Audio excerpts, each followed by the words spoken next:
I've been thinking a lot about the margins lately. The slices of life that just sit outside the spotlight. The moments that don't announce themselves but leave the deepest marks. They're fleeting, hard to plan for, easy to miss. For most of my life, I've chased those kind of flashes. The brief, burning scenes that seem loaded with emotion, soaked in spirit, and gone before you know how to hold on to them.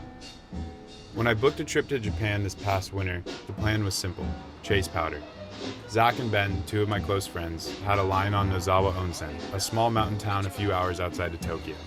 The storm models looked promising. Even Hawaii had the Eddy on standby. I was fresh off a chaotic trip racing rickshaws through the Indian Himalayas, and this one felt more like a proper vacation.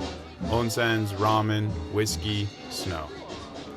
We landed in Tokyo and did what any self-respecting traveler does: made a beeline for 7-Eleven. I grabbed an egg salad sandwich and a canned coffee, and just like that, the trip changed. It's hard to explain the gravity of that sando, literal and metaphorical. It sat in my hand with a kind of soft density that made no physical sense. No leaking, no sogginess, perfect packaging. A gentle, almost spiritual balance of fat, salt, and squish. It wasn't just the QP, it was the care. That sandwich was a gateway drug, not just to food, but to craft. Over the next few days, Japan unfolded itself not as a single cuisine or aesthetic, but a full-blown philosophy. Do one thing, do it well, repeat. Every corner we turned, every bite we took, every ramen bowl slurped, it all felt intentional. Even the small sushi spot Zach tucked us into turned out to be a lesson in performance art. Conveyor belts, tuna belly, precision, and a matcha tap at every seat, because of course there was. We stacked plates like they were trophies. They kind of were. Some places were silent, food-focused temples. One cook, 3 ramens, a few gyoza orders, no backup, no missteps, just rhythm. Other spots were rowdy, like a yakiniku joint where $20 bought you a seat, a beer, and enough wagyu to feed a small army. We laughed, we ordered bone marrow rice again and again, and the server laughed with us. But no matter where we went, the message was the same. There is pride in repetition. There is spirit in the small.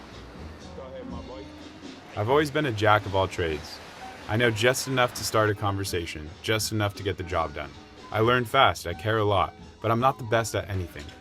My most consistent trait might be my curiosity. So to walk through a culture where mastery is everything, it shook me. And then I saw the Jamaican flag. 4th floor of a nondescript Tokyo office building, I pointed up. There's no fucking way.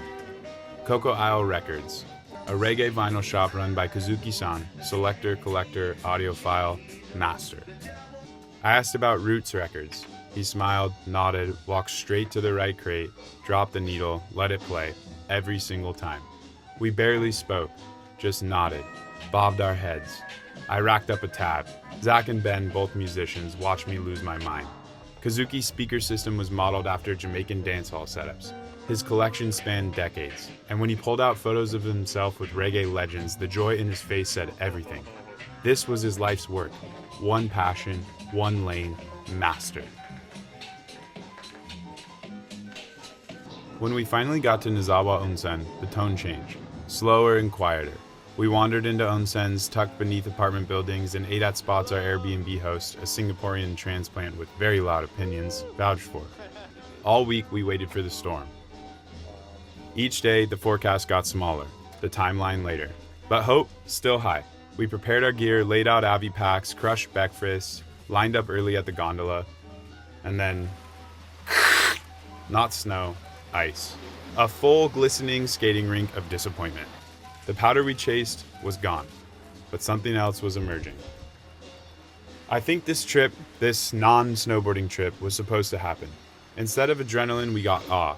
Instead of powder shots, we got perfect pours. Our path turned from snowboards to bao buns, from gondolas to grill smoke. And with a restaurant looming in my future, I really felt the cosmos pulling me close, whispering reminders. Mastery matters. Curiosity leads, and nothing goes quite the way you expect it to.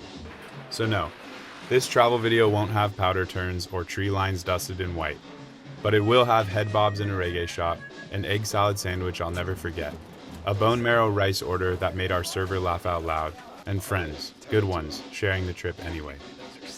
I think the most meaningful parts of life don't sit at the center. They live on the edges, in the margins, where you let go of what was supposed to happen and pay attention to what is.